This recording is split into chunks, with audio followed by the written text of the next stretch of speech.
Assalamualaikum warahmatullahi wabarakatuh. Selamat malam Ibu. Terima kasih telah bersedia meluangkan waktunya untuk menerima kami dalam wawancara hari ini. Izinkan kami perkenalkan diri. Nama saya Nafika Fitriandia dan di samping saya Kirana Nashuri Diva.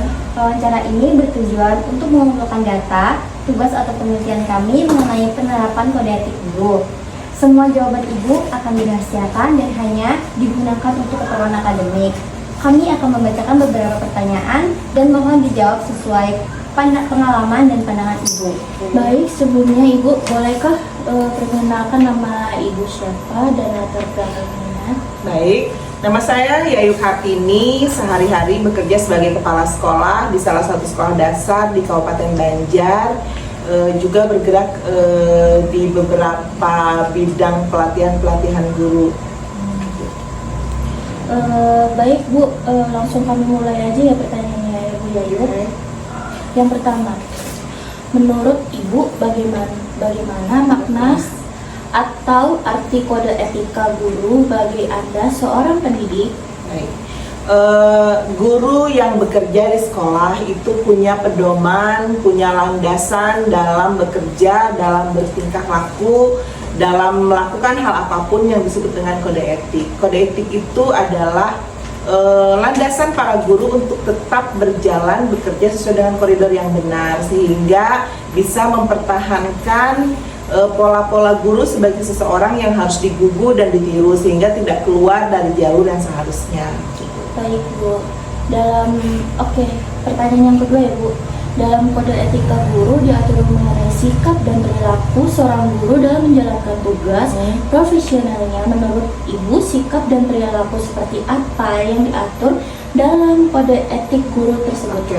Sikap dan perilaku yang diatur itu maksudnya adalah sikap yang sejalan dengan norma-norma. Kita punya banyak norma di dalam kehidupan sehari-hari, baik norma agama, norma kesusilaan, norma hukum, dan lain-lain. Nah, itu sama dengan masyarakat pada umumnya, tapi para guru itu punya norma-norma yang lebih mengikat. Karena apa? Karena guru adalah seseorang yang wajib menjadi contoh untuk anak muridnya, sehingga ketika guru melanggar norma, maka secara tidak langsung dia sudah melanggar kode etik yang ada.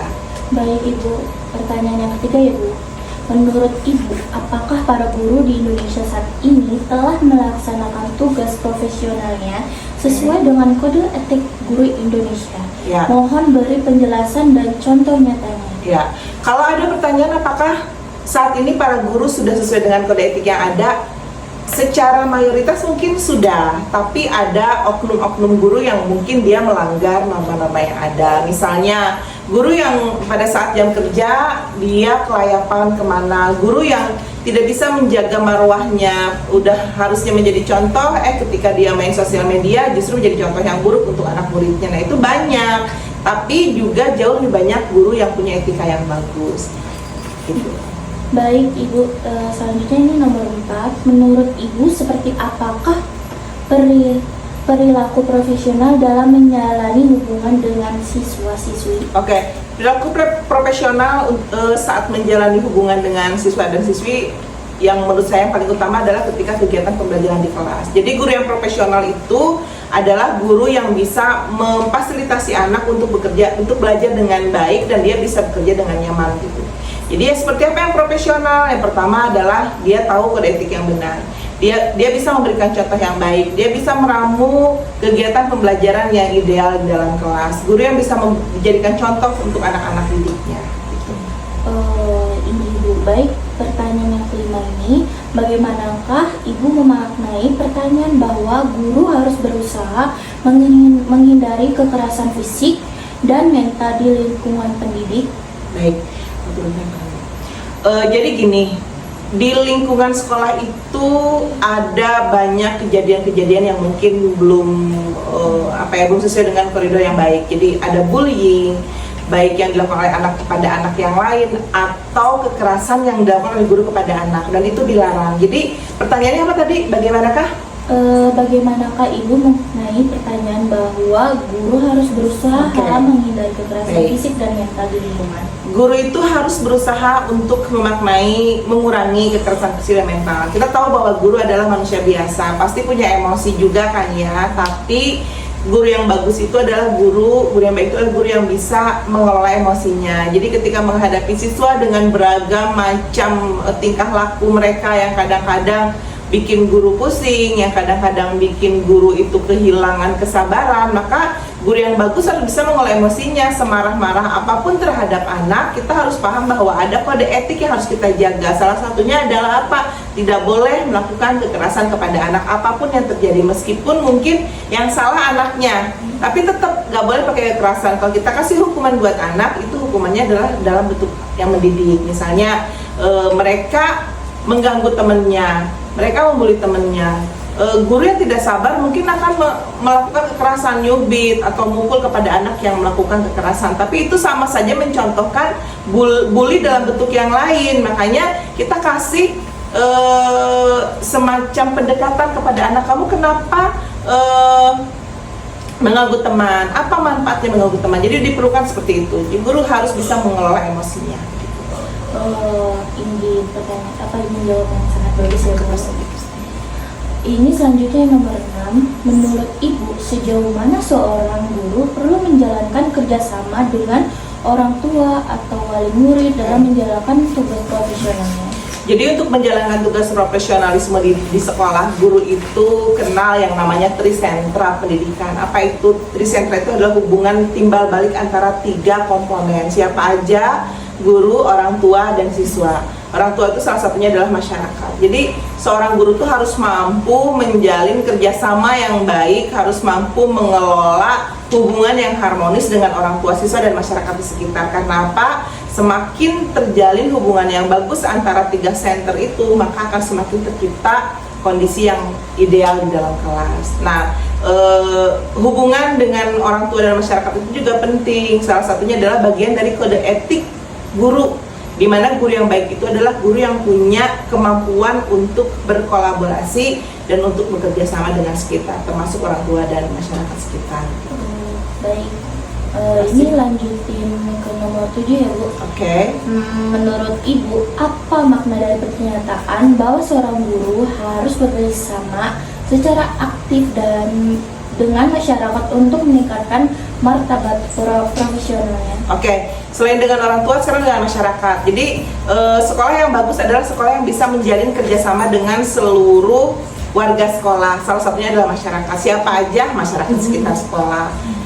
Kepala desa, kemudian juga ketua RT, terus pedagang-pedagang di sekitar sekolah, unsur dunia usaha dan dunia industri. Nah itu untuk apa? Untuk supaya sekolah kita itu bisa dikenal dengan luas dan bisa bekerja sama dengan orang-orang di dalamnya, begitu. Baik Bu, lanjut ke nomor 8 ya Bu. Guru menjunjung tinggi jabatan guru sebagai sebuah profesi. Bagaimanakah Ibu memaknai profesi Ibu sebagai seorang guru? Bisa diulang? Guru menjunjung tinggi jabatan guru Oke. sebagai sebuah profesi. Bagaimanakah Ibu sebagai seorang guru? Oke, sebagai seorang guru tentu saja saya sangat menjunjung tinggi profesi saya sebagai seorang guru. Gimana caranya? Yang pertama adalah jangan separuh-separuh menjadi guru. Jadi jangan kalian jadi guru cuma sekedar ingin supaya dapat gaji, nggak bisa, karena guru itu panggilan hati. Jadi kalau hati kita sudah terpanggil menjadi guru, maka kita pasti akan menjadi orang yang profesional. Guru itu adalah pekerjaan yang dinamis. Jadi kita tuh nggak bisa kalau jadi guru itu hanya belajar ketika kuliah, nggak bisa. Jadi kita tuh harus pelan-pelan belajar sampai terbentuk jiwa-jiwa yang profesional. Nah, jiwa profesional itu akan muncul kalau kita punya keinginan di dalam hati. Itu yang sering juga disampaikan kepada mahasiswa-mahasiswa seperti kalian yang masuk ke sekolah, bahwa di sekolah itu tidak seperti apa yang kalian pikirkan di kampus. Jadi kalau di kampus kalian mempelajari mengenai perkembangan anak, teori-teori ini, teori itu, ada kalanya itu justru bertentangan dengan konsep yang ada di lapangan gitu. Sehingga itu tadi, kita harus banyak belajar bagaimana mempelajari hal-hal yang sifatnya teoritis di kampus, kemudian juga mampu mengaplikasikannya dalam konsep sebenarnya di sekolah. Ini Bu, selanjutnya ulun serahkan ke Novita ya Bu. Oke, siap. Baik, selanjutnya di lingkungan tempat Ibu mengajar, seperti apa fungsi organisasi profesi guru? Oke, organisasi profesi guru yang saat ini banyak diikuti oleh guru-guru saya di sekolah adalah PGRI. Kenapa? Karena itu adalah organisasi paling paling umum gitu untuk para guru. Banyak organisasi yang lain, tapi kan yang paling sentuhannya paling banyak itu PGRI. Jadi selain di situ adalah wadah untuk guru bersosialisasi, di situ juga wadah untuk guru belajar. Selain itu juga ada perlindungan guru di situ. Jadi kalau ada guru yang mungkin saja guru yang melanggar kode etik atau guru yang menjadi korban sesuatu, itu PGRI bisa memberikan kontribusi untuk perlindungan. Gitu. Selanjutnya, bagaimanakah perkembangan organisasi profesi di lingkungan tempat Ibu mengajar? Oke. Perkembangan organisasi profesi, karena kebetulan saya juga adalah salah satu penggiat di situ, cukup baik, mengalami peningkatan yang juga signifikan karena guru ini kan sekali lagi Ibu katakan tadi bahwa guru itu adalah pembelajar sejati, dan organisasi profesi adalah salah satu tempat untuk guru itu belajar. Jadi situ bisa ngobrol bareng dengan guru yang lain, bisa sharing, bisa mengadakan pelatihan, bisa memberikan praktik baik kepada guru yang lain gitu. Jadi perkembangannya cukup bagus. Lanjut, bagaimanakah upaya yang dilakukan oleh sekolah tempat Ibu mengajar dalam menjunjung tinggi kode etik guru? Oke. Jadi kita itu punya tim, bukan cuma sekolah saya, sekolah yang lain juga. Saat itu kita punya tim untuk penanggulangan kekerasan di sekolah. Nah, penanggulangan kekerasan di sekolah itu adalah salah satu bagian dari usaha perencanaan implementasi penerapan kode etik guru. Jadi sebagai kepala sekolah tentunya saya punya treatment khusus supaya bagaimana guru-guru itu tetap berada di koridor yang benar, tidak melanggar norma, apalagi melanggar kode etik guru yang ada. Lanjut, bagaimanakah hubungan seorang guru dengan rekan sejawat di lingkungan sekolah tempat Ibu mengajar? Oke, di tempat saya bekerja, kita punya hubungan yang sangat harmonis. Kita tidak banyak ada konflik, meskipun mungkin konflik sesekali ada karena kita kan adalah manusia yang punya pemikiran yang kadang berbeda, tapi itu masih bisa dianulir dengan baik, itu masih bisa kita selesaikan dengan baik. Kami adalah tim yang kompak. Kami juga orang-orang yang mau belajar, meskipun banyak guru di sekolah, tapi semuanya bisa berjalan sesuai dengan koridor yang benar. Lanjut, sejauh yang Ibu ketahui, bagaimana bentuk tindakan atau sanksi terhadap pelanggaran kode etik guru di lingkungan tempat Ibu mengajar? Oke. Kita ada sistem reward dan punishment, tapi pemberian punishment itu hampir tidak pernah diberikan kepada guru. Karena apa? Karena sebelum kita memberikan hukuman, kita tuh harus melakukan pendekatan dulu. Misalnya nih ada guru yang jarang masuk nih ya, gurunya itu tidak disiplin, datang selalu terlambat, pulangnya lebih dulu, kadang-kadang nggak masuk. Kalau kita pakai sistem punishment, mungkin kita akan langsung melaporkan yang bersangkutan ke dinas pendidikan, atau kita akan memberikan teguran yang di depan banyak orang. Kenapa nggak masuk? Kenapa terlambat? Nah itu sebagai kepala sekolah saya tidak melakukan itu. Jadi saya berpikir bahwa guru adalah manusia yang berpikir. Jadi kita bisa ajak ngomong dulu, ini kenapa jadi melanggar disiplin yang ada? Kenapa kemarin nggak masuk? Kenapa harus terlambat? Dari situ kita bisa cari permasalahan yang terjadi, kita bisa carikan solusinya. Kalau memang dia menghadapi satu masalah yang lain, ya berarti harus ada yang harus kita pahami. Tapi kalau disengaja, misalnya males bu, saya masih ngantuk, nah berarti itu harus diberikan teguran yang lebih keras gitu. Lanjut, bagaimanakah pendapat Ibu dalam mengatasi pelanggaran kode etik guru, khususnya yang berkaitan dengan tindakan menyakiti peserta didik, baik secara fisik maupun mental? Oke, ada kalanya guru tuh ada yang nggak sabaran, apalagi kalau muridnya banyak. Jadi ada anak yang disuruh diam, tapi malah mengganggu temennya, ada yang sampai berdarah dan lain-lain. Nah, kadang-kadang gurunya nggak sabar, nggak sengaja nyentil atau nyubit atau mukul, dan itu salah. Karena apa? Karena sekecil apapun tindakan kekerasan yang dilakukan oleh guru itu berpotensi menjadi masalah yang besar. Makanya saya selalu bilang kepada teman-teman guru di sekolah bahwa kalau ada anak yang membuat kita tidak sabar, duduk aja dulu, kita tarik nafas dulu supaya bisa menahan emosi itu. Karena semakin kita menunjukkan kekerasan, itu anak nggak bikin mereka takut kok. Yang ada mungkin mereka akan mencontoh apa yang kita lakukan. Oh, Pak Guru aja boleh mukul temanku kok, berarti aku juga boleh mukul temanku yang lain, gitu ya.